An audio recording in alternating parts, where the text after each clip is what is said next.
심리학에서의 무의식의 의미. 무의식의 가설은 정신 개념의 이면에 놓여있는 커다란 의문부호를 의미한다. 당시까지 철학적 지성에 의해 규정되고 온갖 능력을 부여받았던 시몬은 의외로 불가해한 성질을 가진 것으로 드러날 기세다.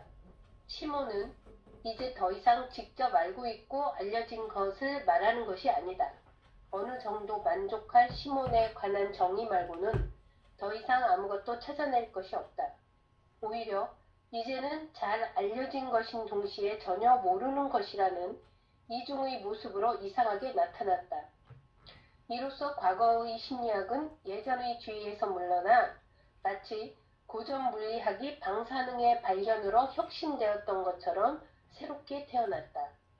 최초의 경험 심리학자들은 마치 완두콩을 다른 완두콩에 덧붙여 배열하여 이미 주어진 단위에 하나의 새로운 단위를 덧붙이기만 했던 수열의 신화적 발견자와 별반 다를 바 없었다. 그가 결과를 관측했을 때 100개의 동일한 단위 외에는 아무것도 없는 것 같았다. 그러나 그가 단지 이름만으로 생각했던 숫자들은 예기치 않게 절대적으로 필요한 특징을 지닌 고유의 존재가 되었다. 예를 들어 짝수, 홀수, 소수, 양수, 음수, 무리수, 허수 등이 있었던 것이다. 심리학도 마찬가지다. 시몬이 실제로 하나의 개념일 뿐이라면 이 개념은 그 자체로 이미 교감할 수 없는 예상 불가능한 것이다. 이 개념은 어느 누구도 믿을 수 없는 성질을 가진 존재다. 시몬이 의식이며 그 내용이라고 사람들이 오랫동안 확신해 왔다고 해도 상관없다. 그것이 장애가 되기보다는 오히려 이전에는 짐작하지 못했던 배경, 즉 모든 의식 현상의 진정한 모질, 그리고 의식의 이전과 이후, 위와 아래의 발견을 촉진시킨다. 사람들이 어떤 사실에서 개념을 만드는 순간 그들은 그 여러 측면 중 하나를 포착하는 것에 성공한 것이다. 그러나 사람들은 이때 통상적으로 전체를 파악했다는 착각에 빠져든다. 전체적 파악이 절대로 불가능하다고 자신에게 변명하는 일도 없다. 전체적이라고 규정된 개념조차도 전체적인 것이 아니다. 왜냐하면 그것은 여전히 예견할 수 없는 성질들을 지닌 고유의 존재이기 때문이다. 이러한 자기 기만은 물론 안정과 마음의 평화를 가져다준다. 왜냐하면 미지의 것에 이름을 붙였고 멀리 있는 것이 이제는 손에 올려놓을 수 있을 정도로 가까워졌기 때문이다. 사람들은 그것을 소유하게 되었고 그것은 마치 죽임을 당해 더 이상 도망가지 못하는 야생동물과 같은 부동의 소유물이 되었다. 그것은 원시인이 사물에 대해 심리학자가 시몬에 대해 행하는 마법의 과정이다. 사람들은 더 이상 그것을 포기하지 않는다.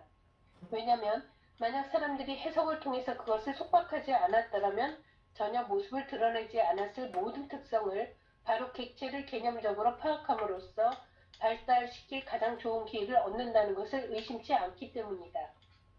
지난 300년 동안의 시몬을 이해하기 위해 행해진 시도들은 또한 우리를 우주의 상상도 못할 정도로 가깝게 다가가게 한 자연인식의 엄청난 확대에 속한다. 전자현미경을 통한 수천 배의 확대는 망원경이 관통하는 5억 광년의 거리와 겨룬다. 그러나 심리학은 다른 자연과학과 비슷한 발달을 경험하지는 않는다. 또한 우리가 앞에서 보았듯이 지금까지 심리학은 철학의 말에게서 별로 벗어나지 못하고 있다. 그러나 모든 학문은 시몬의 기능이고 모든 인식은 시몬의 뿌리를 둔다. 시몬은 모든 우주적 신비 가운데서 최고의 것이며 객체로서 세계의 필수 조건이다. 매우 이상한 점은 서양 사람들은 몇 가지 예외를 제외하고는 이 사실을 그다지 평가하지 않는다는 것이다. 수많은 외적 인식 대상 때문에 모든 인식의 주체는 점차 겉보기에 존재하지 않는 것처럼 뒷전으로 물러났다. 시몬은 많은 점에서 잘 알려진 것처럼 보이는 묵시적 존재다. 무의식적 정신 영역의 존재 가능성이 발견됨에 따라 엄청난 정신적 모험을 할 수 있는 기회가 마련되었고 이러한 가능성에 열광적인 관심이 모아질 것이라고 기대해야 할 만도했다. 그러나 아는 바와 같이 실제로는 그렇지 않았을 뿐만 아니라 오히려 반대로 이 가설에 대해 전반적인 저항이 일어났다. 만약 인식의 주체인 시몬이 실제로 불확실하고 의식에 직접 이룰 수 없는 존재 형식을 가질 경우 우리의 모든 인식도 규정할 수 없을 정도로 불완전하다는 결론을 아무도 내리지 않았다. 의식된 인식의 타당성은 인식이론의 비판적 숙고에 의한 것과는 전혀 다르게 더 위협적일 정도로 의문시되었다. 인식이론은 인간의 인식에 대한 한계를 그었고 칸트 이후의 독일 이성주의 철학은 그 한계에서 해방되기를 희구했다. 그러나 자연과학과 상식은 이 문제에 주의를 기울이면서 쉽게 그들과 타협했다. 철학은 인간 정신에 대한 시대착오적 요구를 위해서 스스로 인간 오성의 영역 너머에 존재하는 것을 인식하기를 거부했다. 칸트에 대한 해결의 승리는 누구보다도 먼저 독일인들이 이성과 정신적 발달을 심각하게 위협하는 것을 의미했다.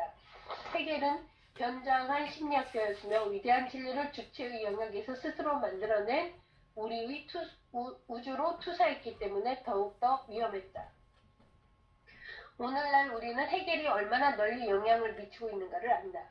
이 위헌스런 발달을 보상하는 이의 힘은 부분적으로 후기의 셸링에게서 부분적으로는 쇼펜하우어와 카루스에게서 구현되었다. 이에 반해 니체에게서는 이미 해결이 자연에서 예감한 그 억제할 수 없는 바쿠스의 신이 드디어 터져나왔다. 카루스의 무의식에 대한 가설은 당시 독일 철학의 지배적 성향에 더욱더 치명적으로 충격을 주었는데 그의 가설이 칸트의 비판론을 극복한 것 같았고 인간 시몬, 순수한 시몬의 거의 신적인 주권을 부활시킬 정도가 아니라 완전히 새롭게 정립했기 때문이다. 중세인의 정신은 선하건 악하건 여전히 인간이 섬기던 신의 정신이었다.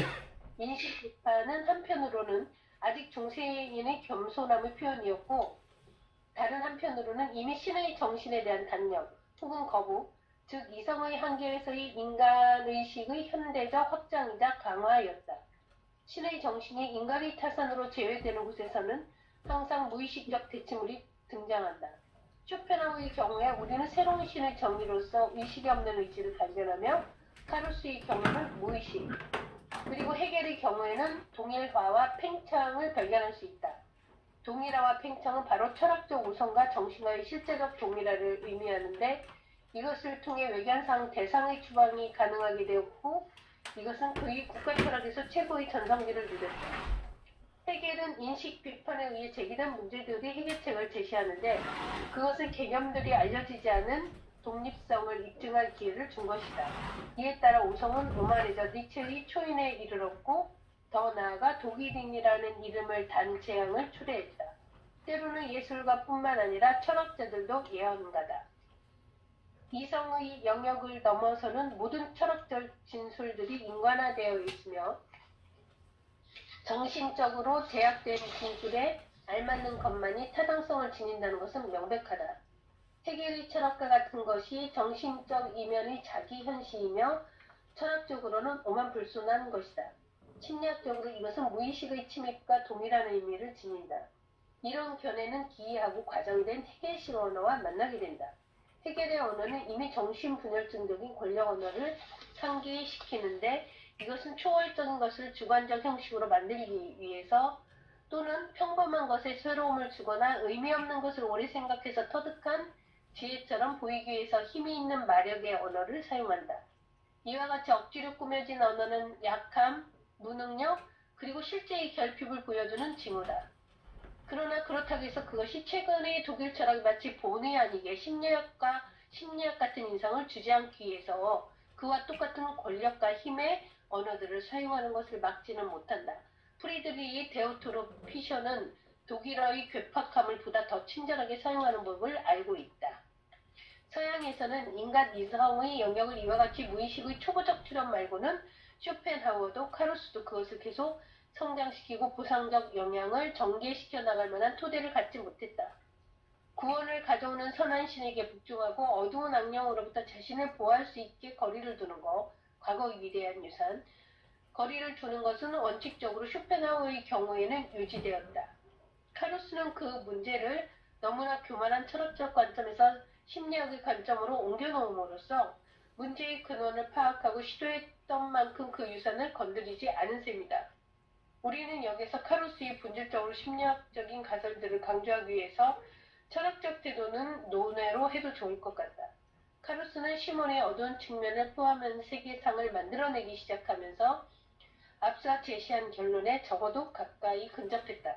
그러나 이 구조물에는 물론 본질적이고도 매우 중요한 것이 결여되어 있기에 지금부터 그것을 설명하도록 하겠다. 그러기 위해서 우리는 우선 다음과 같이 사실을 분명히 해야 한다. 즉, 인식은 의식에 밀려드는 정신체계의 반응이 형이상학적 또는 근본적으로 실제적인 것들의 형태에 상응하는 방향으로 정리되는 데서 이루어진다는 사실이다. 최근의 관점들도 그것을 선호하지만 만약 정신체계가 의식과 일치하고 동일하다면 우리는 원칙적으로 인식 가능한 것, 다시 말해 인식론의 범위 내에서 존재하는 것을 모두 인식할 수 있을 것이다. 이 경우에는 해부학이나 생리학에서나 눈이나 청각기관의 기능과 관련해 지각하는 것 이상의 불안을 느낄 이유가 없다. 그러나 시몬이 의식과 일치하는 것이 아니라 무의식적으로 의식 가능한 부분과 비슷하게 또는 다르게 가능한다는 것이 사실로 증명된다면 아마도 우리의 불안은 더 커질 것이다. 왜냐하면 이 경우에는 더 이상 보편적인 인식론적 한계가 문제되는 것이 아니라 우리를 무의식적 정신 내용과 분리시키는 단순한 의식의 문턱이 문제되기 때문이다. 의식의 문턱과 무의식의 가설은 모든 인식의 불가결한 원료, 즉 정신적 반응들, 심지어 무의식적 사고와 인식들이 직접 의식 곁에 아래에 혹은 위에 존재하며 단지 문턱에 의해서 우리와 분리되어 겉으로 보기에는 도달할 수 없는 것을 의미한다. 우리는 무엇보다도 이 무의식이 어떻게 가능하는지를 모른다. 그러나 그것이 하나의 정신체계라고 추측되기 때문에 아마도 의식이 지니고 있는 모든 것, 즉 지각, 통각, 기억, 환상, 의지, 정감, 감정, 숙고, 판단 등을 지니고 있을 것인데 다만 이 모든 것을 잠재의식의 형태에서 갖고 있다. 여기에서 이미 분투에 의해 제기된 바 있는 이의가 생기게 된다. 즉, 무의식적 감각, 표상, 감정과 의지 행위는 이 현상들을 경험하는 주체 없이는 상상할 수 없기 때문에 논의될 수 없다는 것이다. 게다가 의식의 문턱이라는 표상은 에너지론적 관찰 방식을 전제로 하는데 이에 따르면 정신적 내용에 관한 의식성은 본질적으로 그 내용의 강도, 즉 그 에너지에 달려있다. 오직 특정 강도를 지닌 자극이 의식의 문턱을 넘어설 수 있듯이 또한 그 밖의 정신적 내용도 문턱을 넘어설 수 있는 특정 강도의 에너지를 가지고 있다고 가정할 수 있다. 그 정신 내용의 에너지를 적게 지니고 있으면 상응하는 감각기관에 대한 자극과 마찬가지로 의식의 문턱 아래 머문다. 이미 립스가 강조했듯이 첫 번째 이유는 다음과 같은 사실을 해결된다. 즉, 정신의 과정, 그 자체는 그것이 표상되어 있든 그렇지 않든 그대로 존재한다는 것이다. 의식 현상이 정신 전체를 이루고 있다는 관점을 취하는 사람은 물론 우리가 갖고 있지 않은 표상들은 표상들이라고 불러서는 안 된다고 주장해야 할 것이다. 그는 또한 관념들 위에는 모든 정신적 특성을 거부해야 할 것이다. 이러한 엄격한 관점에서는 정신이 단지 스쳐 지나가는 의식 현상의 유령 같은 존재일 것이다. 그러나 이 견해는 의식 없이도 가능한 정신활동을 말하는 보편적인 경험과는 잘 맞지 않는다. 정신의 과정, 그 자체의 존재에 관한 립스의 견해는 실제로 더 잘 평가한 것이다. 나는 여기에서 증거를 제시하고자 하는 것이 아니라 단지 다음과 같은 사실을 보여주는 것으로 만족하고자 한다. 즉, 아직 어떤 개도 자신의 정신 내용을 의식하고 있다는 것을 입 밖에 낸 일이 없지만 이성적인 인간은 개에게 정신 과정이 있음을 한 번도 의심하는 일이 없다는 사실이다. 아주 재밌는 결론을 내고 있죠? 네. 우리가 마지막이 너무 재밌네요. 내용 자체가 굉장히 어렵기도 하지만 그냥 그 관점만 쭉 따라가다 보면 아주 재밌죠? 우리가 의식의 세계만을 우리의 정신의 세계로 이해하고 있던 것에서 점점 이게 확장돼 나가는 것을 이해하시겠죠?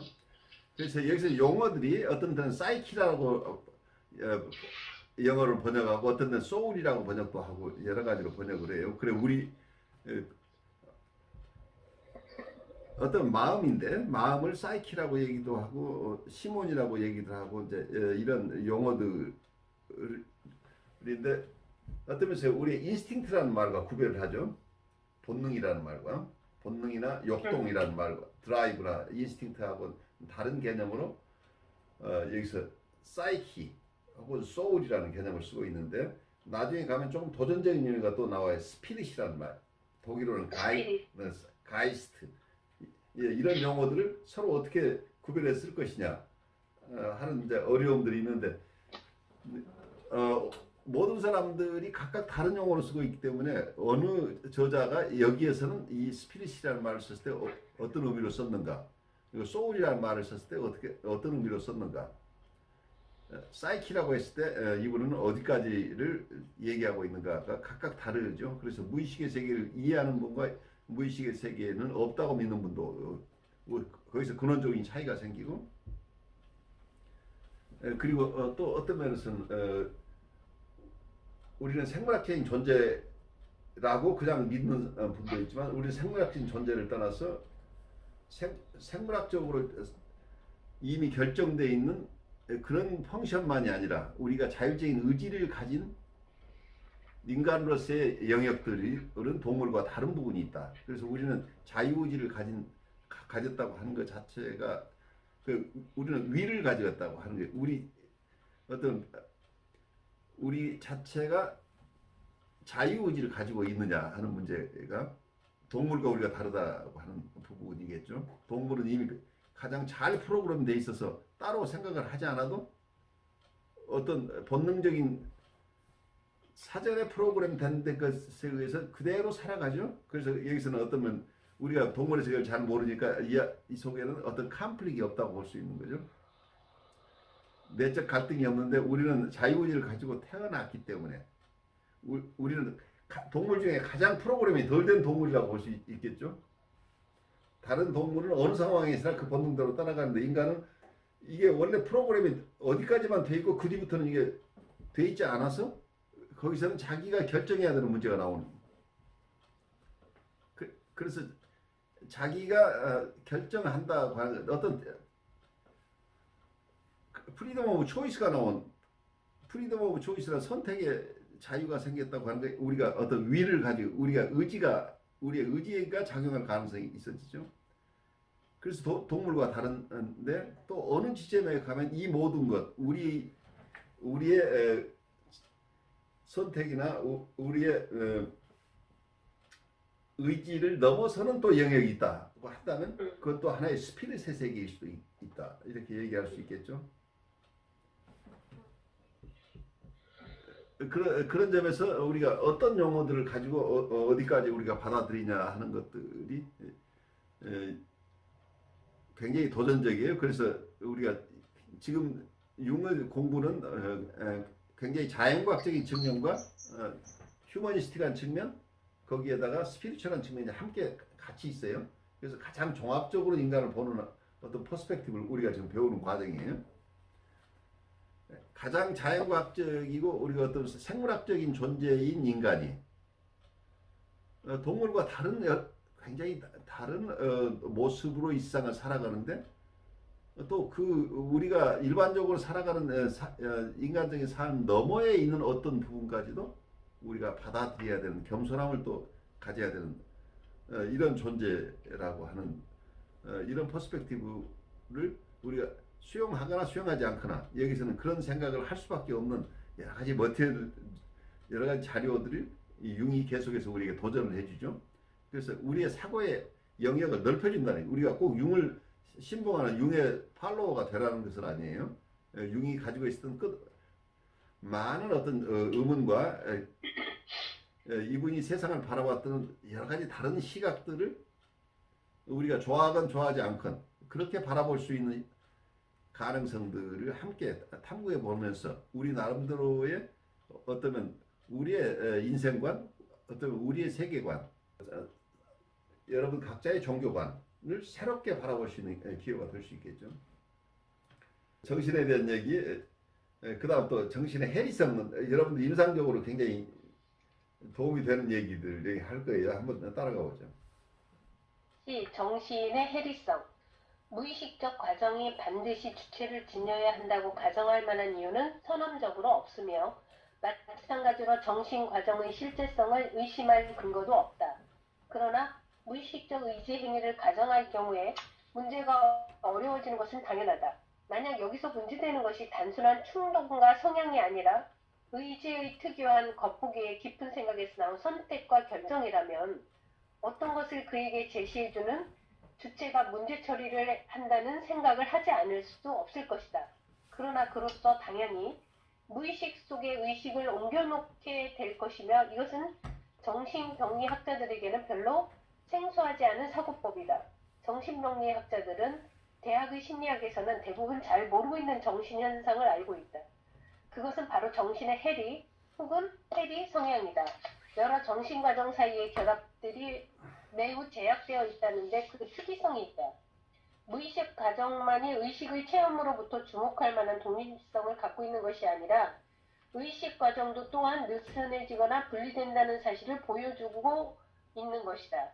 여기서 바로 연상 실험에서 매우 정확하게 관찰할 수 있는 컴플렉스 때문에 일어나는 두서없는 반응이 생각난다. 분트가 믿으려 하지 않은 이중의식의 사례가 실제로 출현되듯이 인격 전체가 분열된 것이 아니나 작은 부분이 분해된 사례는 훨씬 많이 있을 법하고 실제로도 더 빈번하게 나타난다.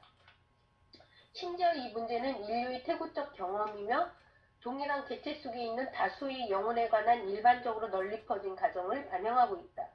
원시 단계에서 감지된 다수의 심원적 요소들이 가리키듯 원초적 상태는 정신과정들 사이의 매우 느슨한 연계를 의미하며 절대로 완결된 단일성을 의미하는 것은 아니다.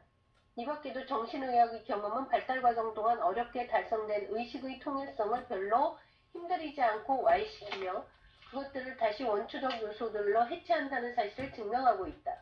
여기서 우리 재밌는 얘기를 하고 있죠. 무의식과 의식의 세계가 있지만 의식 자체도 의식이 하나의 통일된 하나의 의식으로 느껴지지 않고 여러 개의 부분으로 나누어져 있는 경우도 있다는 얘기죠.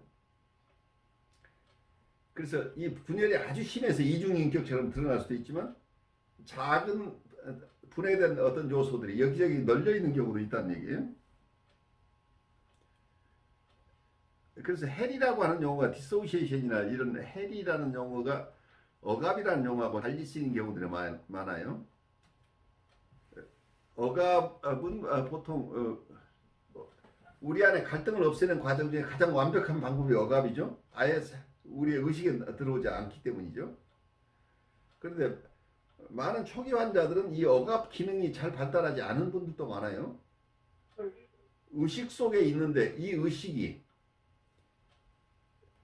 하나의 통일된 의식으로 항상 그 동일한 상태의 하나의 인격으로 드러나는 게 아니고 어느 시점에서는 어제의 모습과 전혀 다른 오늘의 모습들이 드러나죠.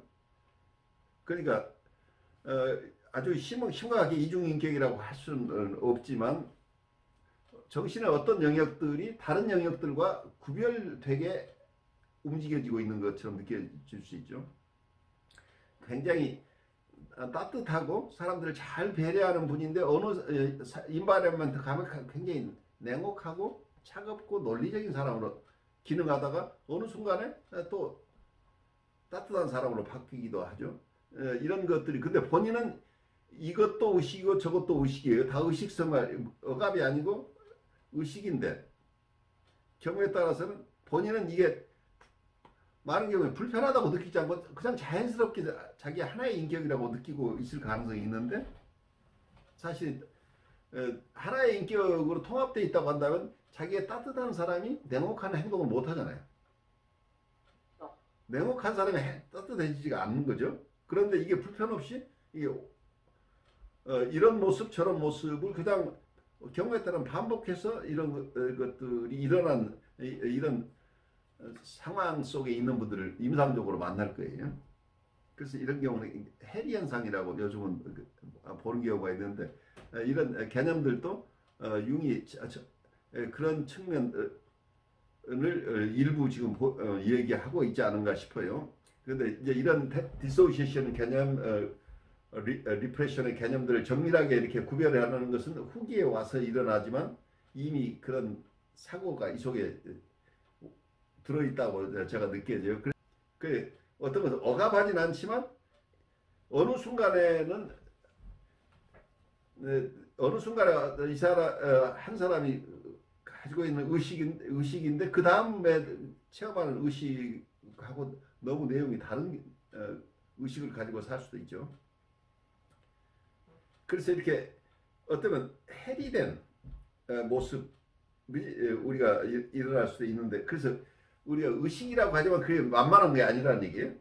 의식에도 여기에 잘 통합된 인격으로서의 의식이 아니라 이렇게 어쩌면 분열이 부분적으로 일어나 있는 인격을 우리가 의식으로 사는 것 같지만 이분은 통합된 의식이 아닌 분열된 어떤 의식으로 산다고 한다면 이게 무의식의 삶하고 이걸 어떻게 정의하느냐에 따라서 이걸 무의식이라고 할 수도 있겠죠. 내가 어느 의식, 어떤 모습 상태에 사는데 그 다음 나의 모습이나 나의 심리 상태는 나한테는 무의식이죠. 현재로는. 그리고 억압된 무의식은 아닐지라도 어떤 면에서 내가 현재 의식하느냐 못하느냐라는 측면에서 볼 때는 지금에 있어서 그 내 인격의 다른 측면은 무의식이죠. 그렇게 돼버리면. 그래서 의식이냐 무의식이냐를 어떻게 디파인하느냐의 차이인데, 이런 현상들이 근본적으로 아예 억압을 통해서 거의 드러나지 않는 모습으로 이렇게 사는 분도 있지만, 어떤 분은 수시로 자기의 상반된 모습을 전혀 불편함이 없이, 그래 억압이 안 돼 있으니까 출연하는 것이 어렵지 않죠. 어느 순간에는 아주 따뜻하고 사람들을 배려하는 아주 좋은 모습으로 있다가 다음 순간에는 자기가 굉장한 피해자였기 때문에 사람들을 자기를 보호하기 위해서는 가차없이 공격해야 되는 인격으로 순식간에 변하는데, 그 변하는 것은 이 사람은 그냥 자기가 한 사람으로서 기능한다고 생각하지만 어쩌면 심리 내적으로 이렇게 본다면 이분의 상태는 어떤 분열된 어떤 이분의 말하자면 이고라고 얘기를 하건 셀프라고 얘기하건 응집력이 없는 이런 셀프라고 얘기할 수도 있고, 어쨌든 분열된 이고라고 얘기를 할 수도 있고 이렇게 얘기를 할 수 있겠죠. 그래서 어쩌면 이제 정신분열증 환자들은 아주 극단적으로 되는 경우인데, 이 경우에는 이분들은 정신분열 환자들은 꼭 리프레션이 일어나는 건 아니죠. 억압 기능이 없는 분들이 대부분이에요. 억압이 아니라 심한 분열이 되어버리는 거죠. 그래서 억압이라고 하는 것은 보통 심리 발달적인 측면에서는 에더포스 컴플렉스를 거치면서 슈퍼 이고가 안에 있을 때만 억압을 할 능력이 생겨요.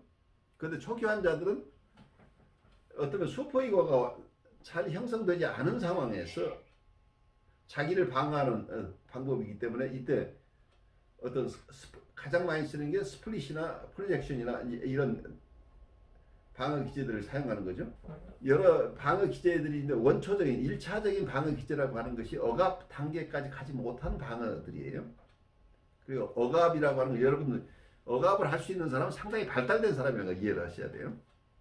많은 프리에더프론 환자는 억압 기능까지 이르지 못하고 대부분 스플릿을 통해서 그냥 처리하는, 분열시켜서 자기가 불편한 것을 안 만나고 다 쪼개버리는 거죠. 그런 의미에서 여기서 정신의 해리성이라고 하는 것을 융은 굉장히 벌써 오래전에 얘기하고, 이게 이 인사이트가 굉장히 선구자적인 인사이트라고 보여요. 정신이 해리할 수 있는 능력을 가지고 있다고 하는 거죠. 그 얘기를 조금 따라가 보죠. 해리 성향이라는 사실에 근거하여 이제는 의식의 문턱에 관한 그 자체로는 필수적인 가설이 빚어낸 어려움도 쉽게 제거할 수 있다. 만약 의식 내용이 에너지 손실에 따라 의식의 문턱 아래로 들어가서 무의식이 되고, 반대로 에너지 증가에 따라 무의식적 과정이 의식화되는 것이 맞는 이야기라면, 예를 들어 무의식적 의지의 행위가 가능하다면 무의식적 의지 행위가 의식성이 되도록 해주는 에너지를 지니고 있다고 기대해 볼 수 있을 것이다. 이때 생긴 생긴 의식성은 물론 2차적인 의식성으로서 무의식적 과정이 선택하며 결정하는 주체에게 제시되는 것이다. 이 과정은 의식성에 이르는데 반드시 필요한 에너지 양을 꼭 지니고 있어야 할지 모른다. 이 과정은 한 번은 그의 폭발점에 도달해야 할지 모른다. 그러나 만약 그렇다면 도대체 왜 무의식적 과정은 문턱을 넘어서지 않아서 자아가 인지할 수 없는가 하는 의문을 제기하지 않을 수 없다. 그러나 무의식적 과정이 실제로 그렇게 하지 않고 문턱 아래의 2차적 주체의 영역에 머물러 있는 것처럼 보이기 때문에 이제는 다음과 같은 사실이 설명되어야 할 것이다. 즉, 가설에서는 의식성에 이르기 위해 필요한 에너지 양을 지니고 있을 거라고 보는 이 주체가 왜 문턱을 넘어서서 원래의 자아의식이 편입되지 않는가 하는 문제다. 이 물음에 해답을 주는데 필요한 자료들을 정신병리학이 제공하고 있다.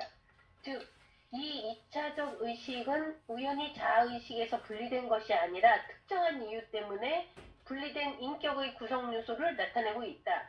그러한 해리는 두 가지로 서로 다른 측면을 가지고 있다.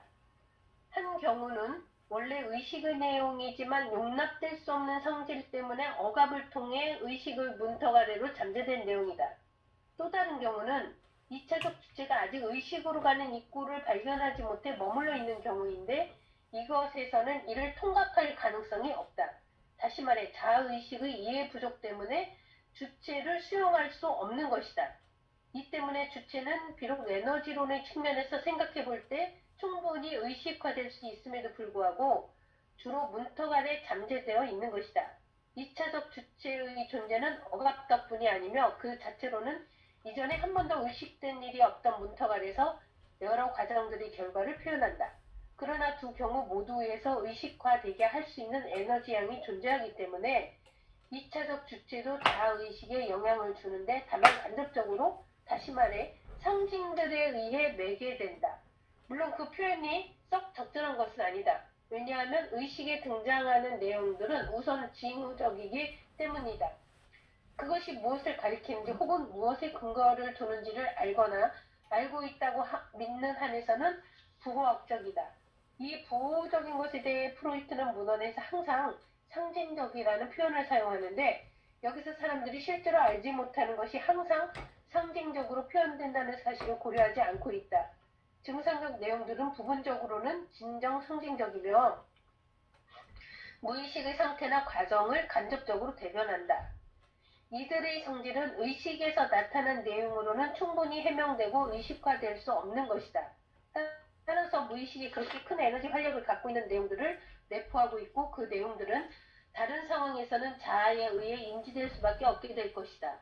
주로 이 경우의 문제는 억압된 내용이 아니라 예를 들어 원시인들의 악령이나 신들 또는 광적으로 신봉되는 현대인의 무슨 주의 등과 같이 아직 의식되지 않은 즉 주관적으로 인식된 내용들이다. 이러한 상태는 병적이거나 이상한 것이 아니라 원초적인 정상 상태이며 반면에 의식의 통일성 속에서 결합된 정신의 전체성은 이상적인 것으로 결코 도달할 수 없는 목표를 나타낸다. 어떤 면에서 우리가 여기서 상징이라는 얘기가 심볼릭하다 이렇게 나오는데 많은 경우에 증상도 하나의 상징적인 것이죠. 그러니까 우리가 정신분석적인 의미에서 여러 증상들을 어떤 면은 정신분석을 공부하면서 증상이 있을 때 증상 너머에 어떤 것을 봐야 되기 때문에 증상 자체를 해결하려고 할 필요는 없다. 거기에 너무 그것 중심으로 하는 것이 아니다고 하는 것을 잘못 이해하면은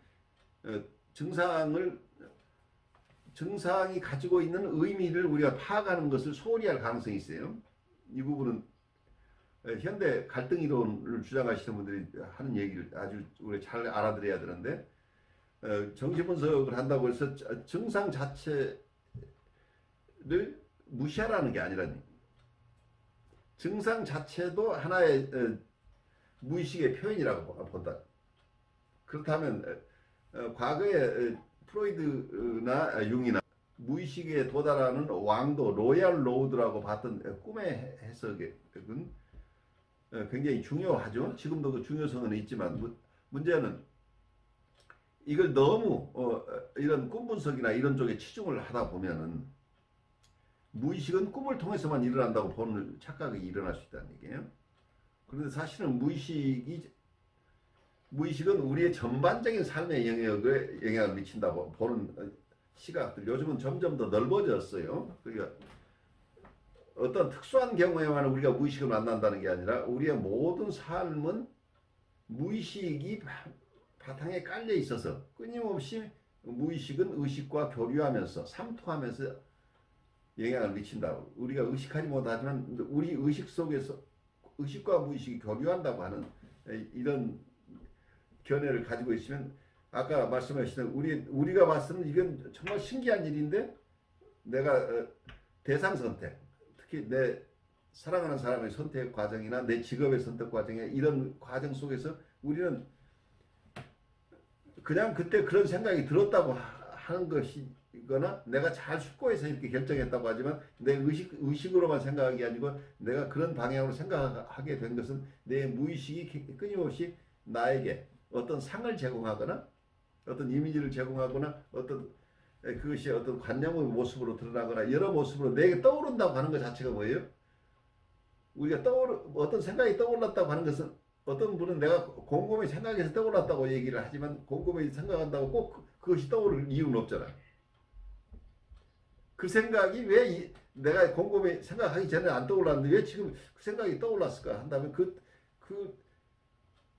지금 내가 전혀 생각하지 못했던 생각이 떠올랐다고 하는 것은 내 의식이 거둬낸 성과라고 얘기할 수 없고 경우에 따라서 내 의식을 서포트하고 있는 어떤 다른 주체가 있을 수 있다고 볼 수 있고 다른 영역의 세계에서 내가 지금 의식으로는 전혀 갖지 못한 것을 그런 어떤 이미지나 표상이 떠오를 수도 있고 어떤 그로 야기되는 어떤 생각들 어떤 프라포즈가 올 수도 있고 이렇게 하면 안 될까? 라는 생각도 어떤 면에서 내 무의식과 전혀 무관하다고 얘기할 수 없겠죠. 그래서 어쩌면 우리가 환자가 보이고 있는 어떤 강박적인 증상 어떤 심한 우울함으로 오는 여러 가지 증상 어떤 신체화 증상 이거 자체도 이게 심볼릭하다는 거예요. 그 속에 무의식이 들어있다는 것을 이해하죠. 그러면 우리가 꿈 분석하라고 똑같은 열성을 가지고 증상 분석도 해야 된다는 얘기예요. 증상 자체를 분석적으로 보라는 얘기예요.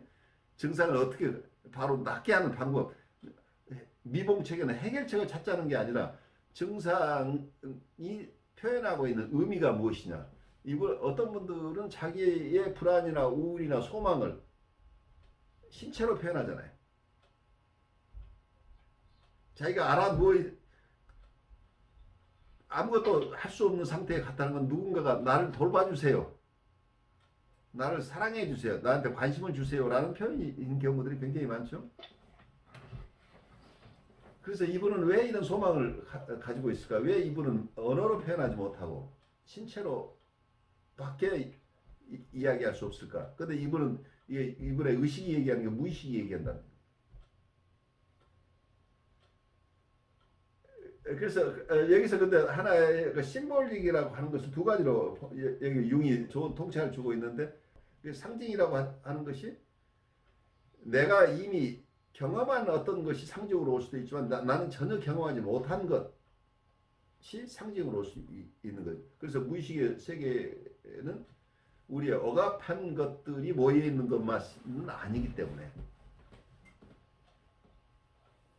여기는 집단 무의식이라는 개념도 숨겨져 있고 어떤 면에서 우리의 셀프라는 개념도 있고 여러 가지 개념화할 수 있겠지만 우리가 그렇게 좁은 존재가 아니라 내가 이 세상에 태어나서 잠깐 동안 체험한 것만이 내가 아니라는 것을 이 속에 품고 있죠.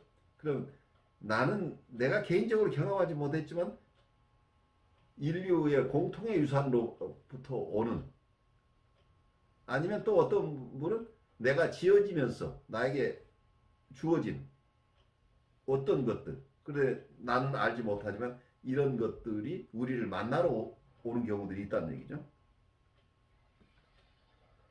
그런 점에서 우리가 자아라고 생각하는 것, 나라고 생각하는 것을 너무 협소하게 알고 살아왔다고 생각할 수 있겠죠. 내 작은 자아를 항상 보호해주고 있는 큰 어떤 자기가 또 있다고 얘기를 할 수 있겠죠. 어떤 인도 철학에서 범화일체라는 말이 있죠. 범은 하늘이라는 뜻이라고 그래요. 그러니까 하늘과 내가 하나라고 하는 이런 개념 속에서 굉장히 인류는 옛날부터 어떤 지혜를 가지고 있었던 것으로 보여요.